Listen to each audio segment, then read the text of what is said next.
Kabar mengejutkan yang datang dari sang komedian Tukul Arwana sontak membuat publik bersedih dan mendoakan kesembuhan Tukul yang kabarnya alami pendarahan di bagian otak. Meski sampai saat ini belum juga ada kabar lebih lanjut terkait penyakit apa yang tengah diderita sang fenomenal itu. Kendati demikian, masih jelas teringat dalam benak sosoknya yang selalu menghibur, menebarkan tawa bagi para penonton yang menyaksikannya di depan layar kaca. Sebelum sefenomenal ini, siapa yang menyangka jika Tukul adalah sosok pria sederhana yang mengawali karirnya sebagai seorang sopir angkutan kota. Pelawak senior sekaligus pembawa acara ternama itu sempat membagikan kisah perjuangannya sebelum sukses menjadi seorang entertainer. Tak diraih secara cuma-cuma, mendiang suami Susiana itu menutur jika sempat menggeluti berbagai profesi untuk memenuhi kebutuhan sehari-harinya, mulai dari menjadi sopir angkutan umum hingga sopir pribadi salah seorang warga negara asing asal negeri Sakura, Jepang. Meski tak menceritakan kisahnya secara prihatin, Tukul yang tetap tampil segar menghibur kala itu menyebut jika sepertinya tak ada yang kuat memikul beban hidupnya terdahulu, saking susahnya.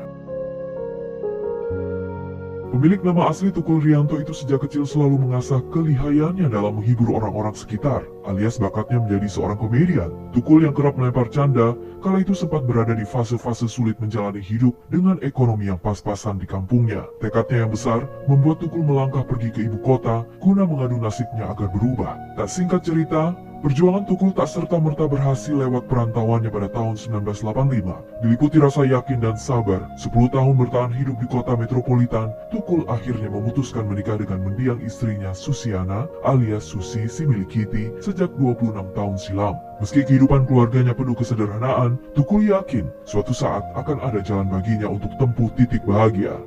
2 tahun kemudian, Tukul akhirnya terlibat dalam salah satu video klip anak-anak yang bertajuk Air alias Diobok-obok yang dinyanyikan oleh Joshua Suherman. Tekadnya yang besar membuat Tukul total mendemonstrasikan diri, bertingkah menghibur dengan basa-basahan serta kedinginan hingga aktingnya pada video klip sepanjang masa itu mampu menarik perhatian dan dirinya dikenal publik. Tak hanya satu video klip saja, wajahnya turut hadir dalam beberapa rilis video klip Joshua semasa kecil.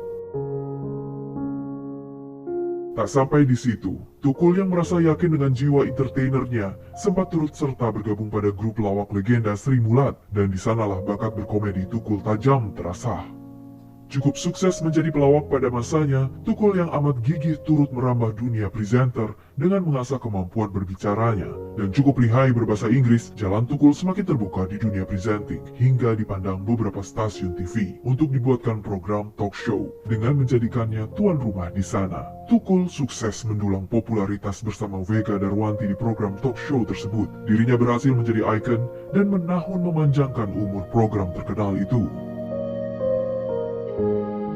Namun sayang, di puncak karirnya yang cemerlang, Tukul harus menerima takdir Tuhan yang amat memilukan. Ya, ditinggal selama-lamanya oleh sang istri tercinta Susi pada tahun 2016 silam, nampaknya mengharuskan Tukul menjadi orang tua tunggal.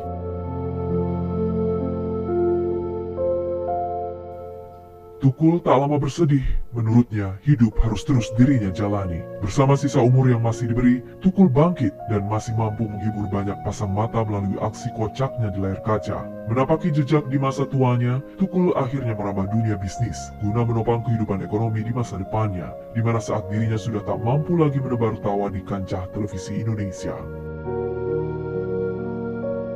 Sukses di berbagai sektor entertain, Mas Tukul pun mencoba peruntungannya di dunia musik. Ia pun menjelma menjadi seorang penyanyi. Ya, menjadi penyanyi dengan gaya Tukul Arwana. Masih dibumbui candaan, kejenakaan, serta unsur humoris. Namun tak lupa ada makna yang terkandung di dalam lagu yang sengaja ia hantarkan.